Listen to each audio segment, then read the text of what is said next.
Welcome to Back to the Father, a show about the journey of life focused on our final end, which is God Himself, our loving Father. And now, here's your host, Dave Palmer. Thank you so much for joining us on Back to the Father on a wild and crazy Friday afternoon. We're glad that you are with us, and the cool thing about not being on the radio and being rather on social media is that we can come on a little bit late as we did today, and we can also leave early if we need to. And so today may be a little bit shorter of a broadcast. And I got to admit, we just got off the air on a network radio program with one of our priest friends, Father James Yamuchi, talking about the Sacrament of Reconciliation. So we went immediately from that program into this one, and that's why we're a little bit late. But I see some of you are waiting for us, and you are there, and so we do appreciate very much you being a part of the program.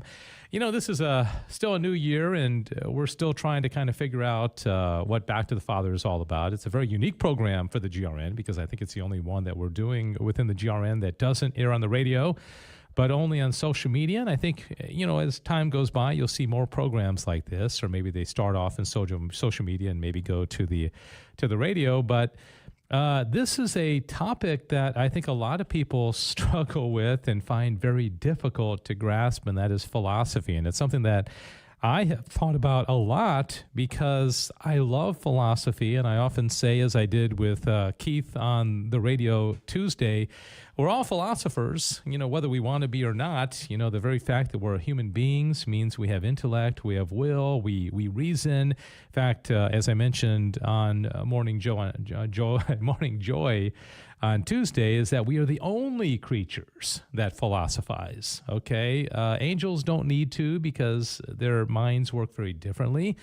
And all the other brute creatures like cows and cats and dogs and platypuses, they don't have the capacity to do it. So it's a great blessing to be able to think, to be able to reason, and that's why, you know, I've always enjoyed philosophy a lot. So if you want to join in the conversation, we're going to be talking about philosophy and the purpose of it.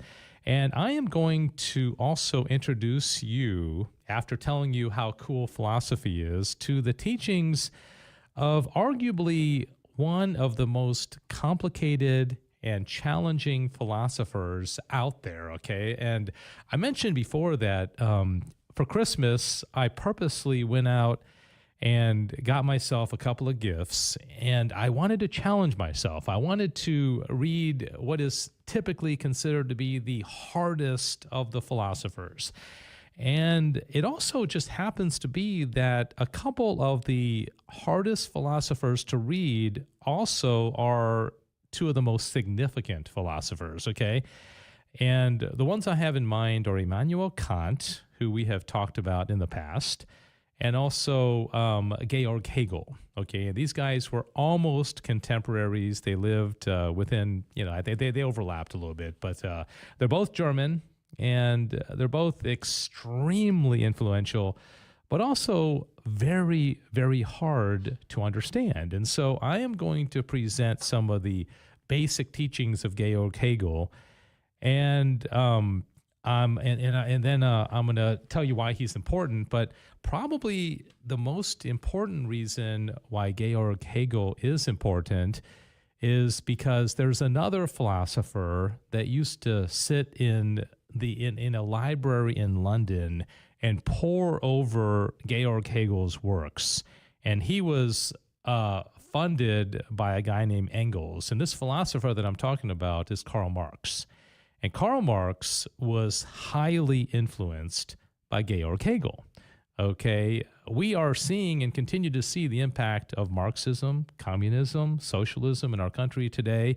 And you got to trace it back to philosophy. Okay, I mentioned before that if you want to look at the French Revolution, which was devastating and extremely important to Europe in the 18th century, you got to go back and see the philosophical roots of the French Revolution, primarily in the teachings of Jean-Jacques Rousseau and Voltaire, okay? And I would argue that as we look at any kind of societal change, if you look at things like the transgenderism that's going on today, the moral relativity, can always be traced back to philosophy. It can be traced back to these people who introduced ideas. They got accepted in academia, they were taught in universities, and they kind of filtered their way through the society. Okay, so if you think philosophy is kind of unimportant and not necessary, I would certainly disagree. But I'd ask you, just give it a fair shake, you know, and pay attention, and you'll learn something. And I also think that the more we think, the more we bend our mind, the more we think deep, I think it's good for us. I think it keeps our mind sharp. Okay, I have this theory that people can probably delay or not even ever get dementia if they can just keep their mind sharp. I mean, it's an absolute fact. Most people are doing crossword puzzles or Sudoku, and they do that because they're trying to keep their mind sharp, especially if they're in retirement. But I tell you what, you get yourself thinking about some deep philosophy or St. Thomas Aquinas or something like that, and I think it's very good for your mind, all right? And that's how I'm trying to keep my mind sharp. All right, so thanks so much for being here. Sissel is here, and she's reading the comments, and if anybody has any comments about the program today, you are very, very welcome to chime in, ask questions, make comments, and we appreciate it very much. I do want to say, I mentioned Keith Downey and the Morning Joy program. I am a regular contributor on Tuesdays, and the very next day, Sissel is contributing, and on a very, very different type of topic. Hers is kind of focused on the fruits of the Holy Spirit. Is that your general theme? Yeah, it's because the whole show is a lot about the Holy Spirit. Hi, everyone, by the way. And today, for that particular show, they really wanted, I guess, me to talk about, particularly for young adults, but in general, how to implement the fruits of the Holy Spirit into your daily life. It's just more like, how do we more engage in our faith in the day-to-day and all that we do. And the fruits of the Spirit are things like love, joy, peace, patience, kindness, goodness, faithfulness, gentleness, and self-control. And so those are all things we should be practicing. They're gifts that we've been given by the Holy Spirit, and we're not always great at actually activating those. So I'm not either, but I'm just going to come along with everyone and I like to tell funny stories and talk about what has worked and doesn't work, and just we can encourage each other. Because, Dave, Wednesday's hump day. You're kind of like, by that point. So the whole hope is that you can get a little bit of extra dose of vitamin, C as in Christ. All right. Very good. And week to week, is there any kind of a method to the madness as far as how you're picking it, madness. Or is it just random it's really topics just every week? I think about all the fruits. I've been pondering a lot about all the fruits of the Spirit, and I think this sounds kind of self-centered, but it's going on based of whatever is feeling in my head that I feel like a fruit that I've maybe either been lacking in, or I've just become more aware of in my life that I needed to work on, or maybe have been doing a little bit better on, and that I have enough to say in that particular week. Or for something I've been reading a lot of St. Francis of Sales recently, and he talks about living faithfully, and with that there comes along the fruits of the Spirit. So whatever comes across, basically, there is no method to my madness.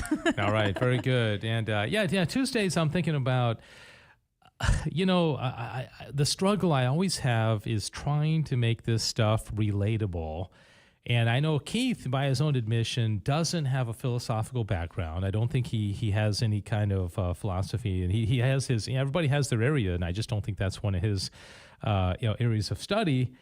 But I was thinking that we live in a post-Christian age. We live in an age where most of our culture, unfortunately, has jettisoned the teachings of the church, and there's a part of me that thinks that we're going to have to engage the culture from a reason standpoint, because they're not, we can say, go to adoration, believe that Jesus is present in the Eucharist. We believe that.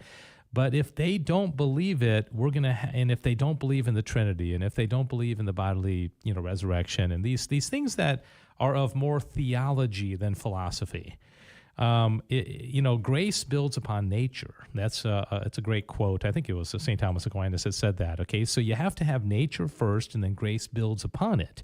Well, nature has to do with our natural self. And as I mentioned, part of our nature is that we reason. Part of our nature is that we have intellect and will. And maybe, just maybe, we need to get to people first through the reason, okay, and help them learn how to think. And then when we start introducing theological thoughts and truths of our faith that really can't be proved, it's hard to prove transubstantiation. You can't prove there's angels. You can't prove that there's a Trinity. This is based on belief. It's based on faith, right? But if we get them to think then maybe some of these other articles of faith may be a little bit more easier for them to understand, all right? So having said that, I'm thinking on Tuesday I might go into some of the pre-Socratics, because it always amazes me that you go back, 400 or 500 years before Christ, and if you imagine what it would have been like back then, and everything in the world would have been pretty natural, okay? You have mountains and seas and sky and sun and stars and all that kind of stuff, and you don't have a lot of the constructed things that we have today, and you didn't have plastic and glass, and you didn't have things that computers and cars and all that kind of stuff, and so you're really basically just looking at God's creation. Okay, and the way the Socratics looked at it was very interesting, because they asked a lot of questions. They looked at it and they're trying to figure it out, and a lot of them had some pretty weird philosophies, but the point is that they were thinking about it, and I think it's the way maybe a young child would look at the world and think about it. Okay, so anyways, let's get into Hegel, and I'll tell you a little bit about him. And again, don't get too terribly intimidated by him.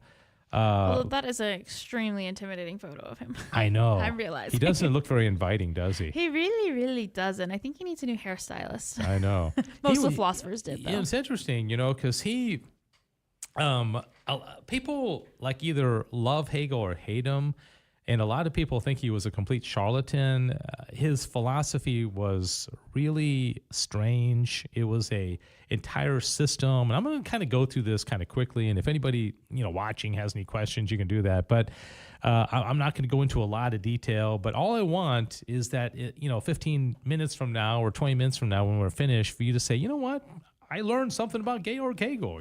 I've heard the name before, perhaps. I didn't know anything about him.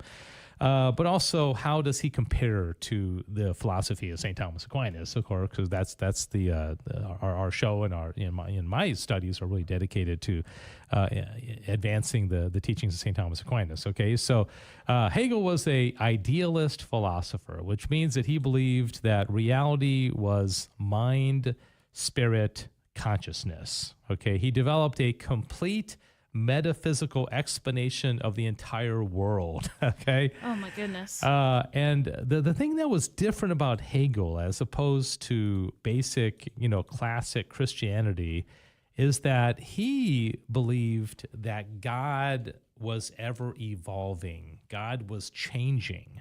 He also was what we call a monist, and he was a pantheist. Okay, so see if I can explain this in a way that would make sense to you. Because Cecil is my test audience. Yeah, exactly. Okay. If I understand it, y'all have a good chance. A monist believes everything's one.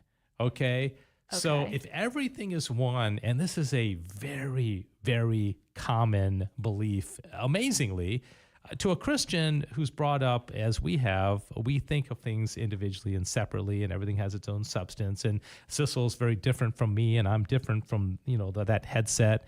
But a monist believes that everything ultimately is one. Okay, so Hegel falls into this monistic kind of thing. He also was a pantheist, and he believed that everything was basically absorbed into God.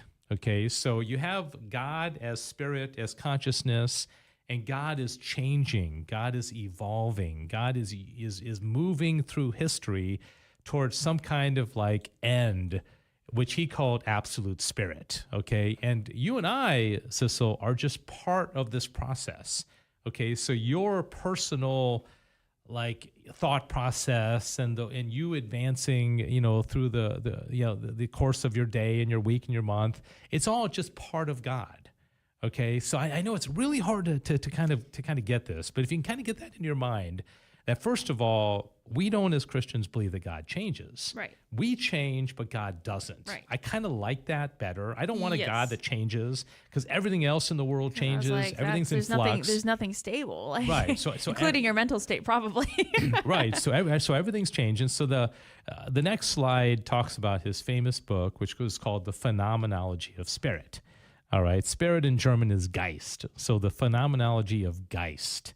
And so he's talking about basically Hegel is the biographer of God. He's explaining the mind of God changing through history, using different periods of history to kind of show that God is trying to get to some ultimate end. Okay, and again, this is God That's changing. a bold claim to be like basically the biographer of God. Like, Right, what? right. Yeah. Peter Craft, who's so funny, he said Hegel was God's OBGYN. Oh, okay. So he's giving birth to God.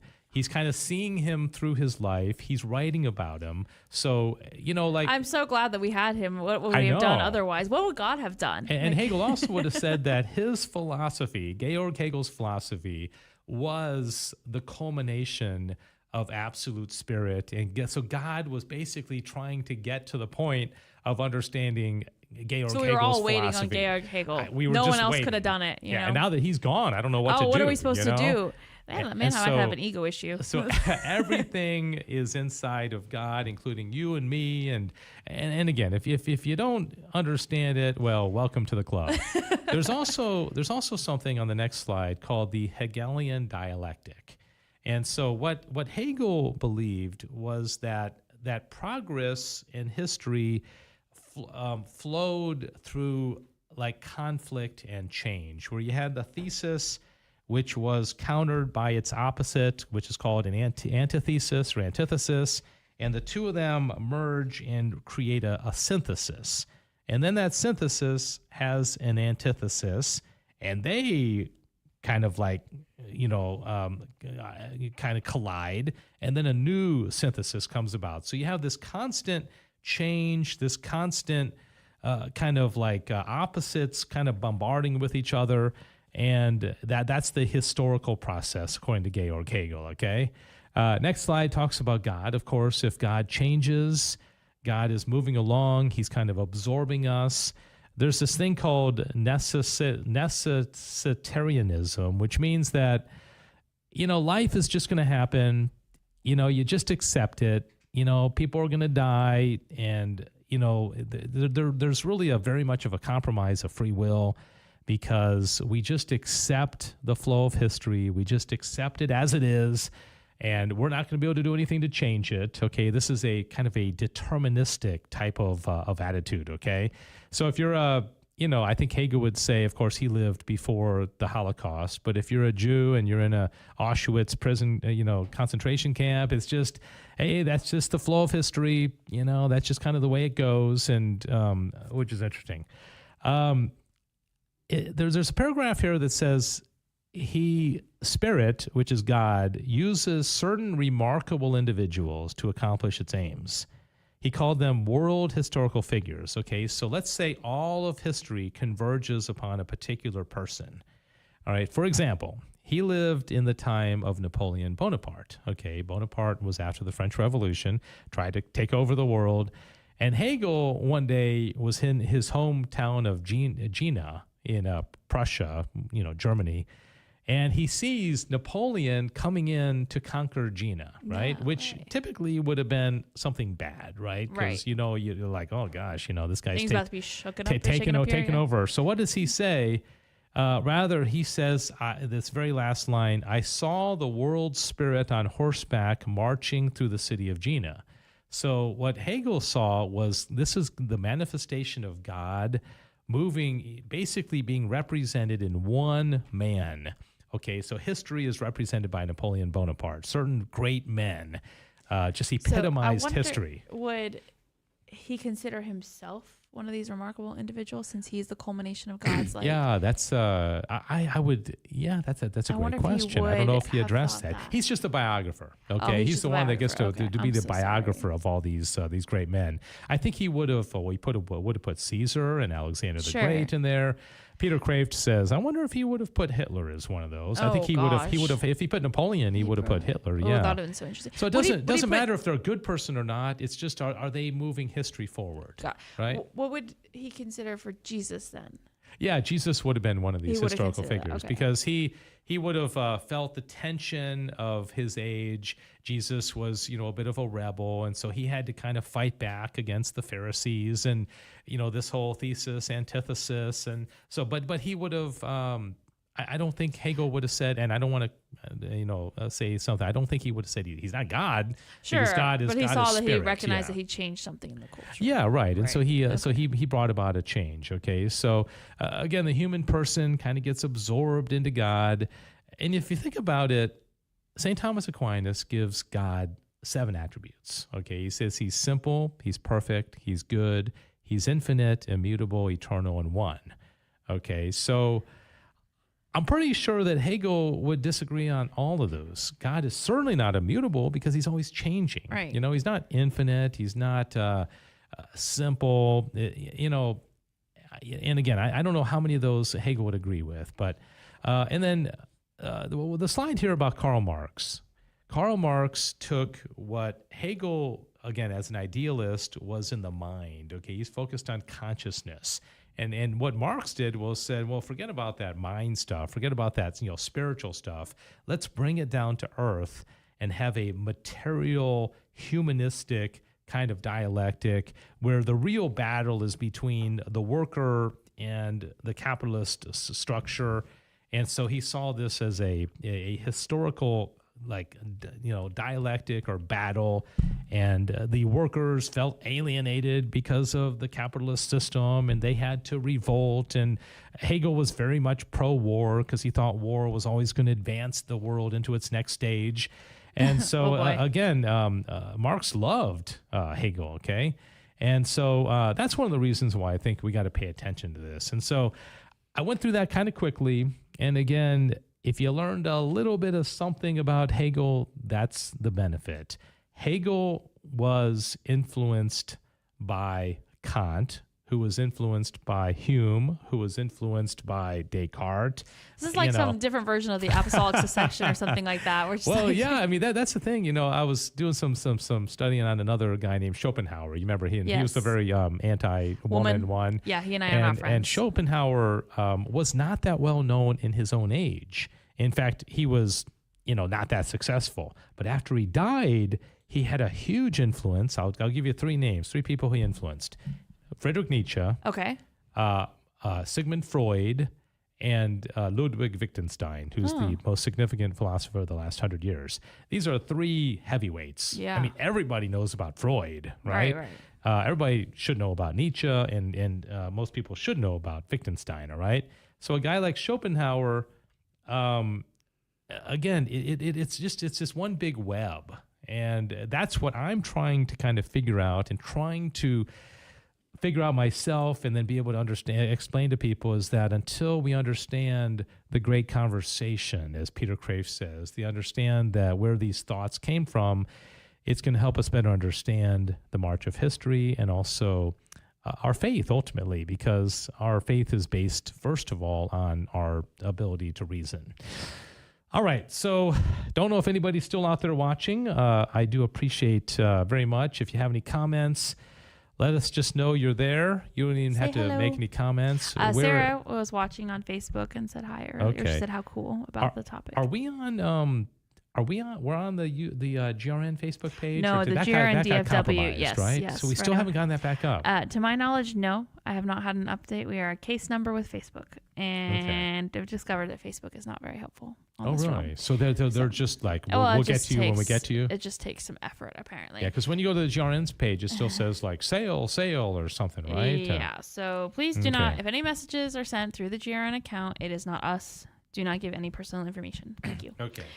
All right. So Sissel, I'll put you on the spot. Don't have any trivia for you today, but you're in the elevator, and there's some guy in the elevator with you, and he turns to you and he asks you the most bizarre question for somebody to talk to you on an elevator, and he just says, do you know anything about Georg Hegel, that 18th and 19th century German philosopher? Yeah. You got about 45 seconds. Based on today's program, what would you say?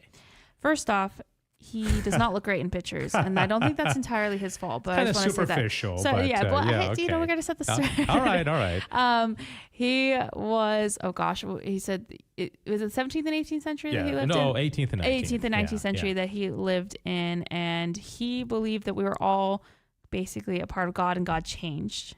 Right. God changes. And we all kind of part of that, and that there are certain key figures in history that were like the culmination of history, and that this God was using to kind of move the world forward. And he influenced Charles Marx. Karl Marx. I got it all. Well, Karl and Charles, the same name. Karl Marx. Yeah. That probably would be about as much time as I have in the elevator. A little bit chaotic. Well, but speaking of names, one of my students, because his name is Georg, Geog. Yeah. Georg. Yeah. And one of my students says, "Mr. Palmer, you didn't put the E on there. That's what it looks like. Isn't it George?" It looks like his name's unfinished. "Yeah, no." I said, "No, it's Georg. It's not George." Okay. Georg is such a. It looks like George, and then it comes out Georg, and you sound like you're some character from a. Yeah, I think book. One other thing I didn't really highlight too much, and I'll just kind of close with this, is that philosophy previous to Hegel was. Like a guy like Aristotle is talking about our being able to come to know things, substances and abstraction of phantasms, and how do we know what we know? And then Descartes comes along and says the same thing. So, they weren't interested in history. Okay, so what Georg Hegel introduced was the philosophy of history, where it's kind of like the march of time. And we all know that things change over time. If you were to transport back to, the Renaissance, that things would be different. Or like the movie Back to the Future, when Marty went back to the 1950s, he felt out of place because he was a bit different. So right. we know that things change, and that's just common sense. Everybody knows that. But what Hegel did was he included God in that change. Like philosophy had always said, there's something stable like God. We change, but God doesn't. Okay, and that's classic Christian philosophy. Right. But Hegel comes in and says, no, I don't think so. No, the whole thing is changing. There's constant flux. There was a philosopher, a pre-Socratic philosopher called Heraclitus, who famously said, you can never step into the same river twice, right? Which he's kind of right. Because the river's always moving. It's always changing. Well, you take that philosophy, and of course, Georg Hegel was influenced by Heraclitus. You take the fact that the river is never the same from moment to moment, and then you incorporate God and all of reality into like one big bundle, moving through time, changing, and trying to get to some ultimate, state of absolute spirit. That's Hegel. Okay, that's what he is. And again, I just do my best in explaining it. I'm sure there's some philosophy professor out there saying, but probably not as, but I feel like a lot of the philosophy professors, they're teaching to a crowd of people who are like, yes, philosophy, and are in that. And they're like, they signed up and are paying money for this class. So they're hopefully understand it a little bit better. So it's a little bit different. And you're bridging the gap. The more you explain something and the more you try, the little bit easier it gets. Okay. And so I appreciate Sissel is such a good sport, and she comes on and she talks about these deep topics. And I know there are some of you out there who are watching, and it's only going to get easier and easier, okay? Because as I continue to study it, it's something that I enjoy very much. I feel called to, and appreciate you tuning in. If you're watching this on a recorded basis and you have any questions, you can always email back to the Father at grnonline.com. Back to the Father at grnonline.com. Any final thoughts or comments, Sissel? I would just say that I think in addition, it would be very fascinating to, in addition to like kind of seeing which philosophers influence which philosophers, it would be very fascinating to kind of analyze their personal lives and the things happening at the time as to like, I know that happens a lot, but like as a whole, say like, okay, these two philosophers, they're 500 years apart, but look what was happened in their families and also happened in what was going on in the culture. Oh, yeah. And those things together and how that like culminated into what they became to believe. Yeah. So fascinating. A great example. I think we are going to revisit Schopenhauer because I'm going to be teaching him for my class next week. Not that I like him, but cool. But Schopenhauer was German, as a lot of these guys these are. And he was born into a pretty wealthy family, and his dad wanted him to run the business. Okay, Schopenhauer didn't want to do that. Schopenhauer wanted to be a philosopher. Okay, so he basically said, "No, Dad, I don't think I want to do that." Well, I'm not saying it's exactly for that reason, but when Schopenhauer was 16 years old, his dad committed suicide. Okay. And clearly that's going to have a very, very big impact on a young man. I've told you many times that Friedrich Nietzsche's father died of cancer when Nietzsche was, I think, 6 years old. His dad was a Lutheran minister.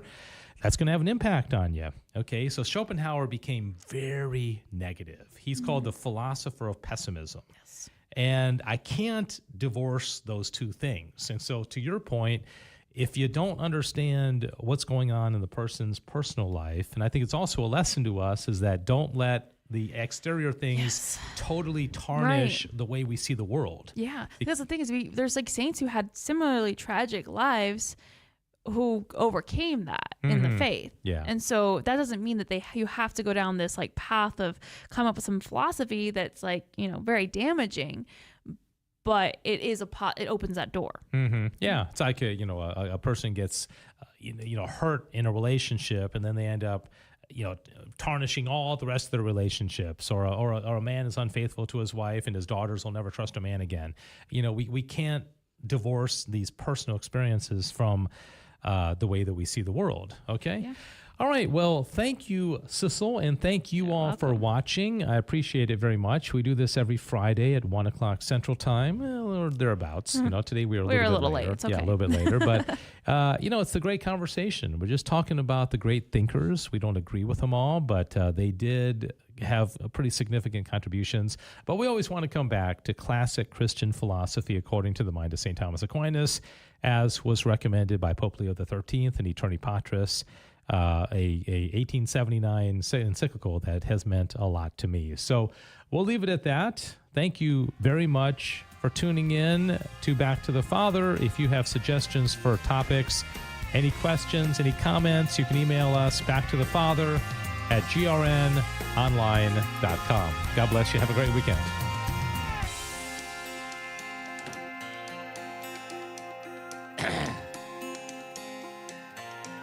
Thanks for joining us for Back to the Father. And don't forget, the glory of God is the human person fully alive. If you have comments about the show, email Dave Palmer at grnonline.com.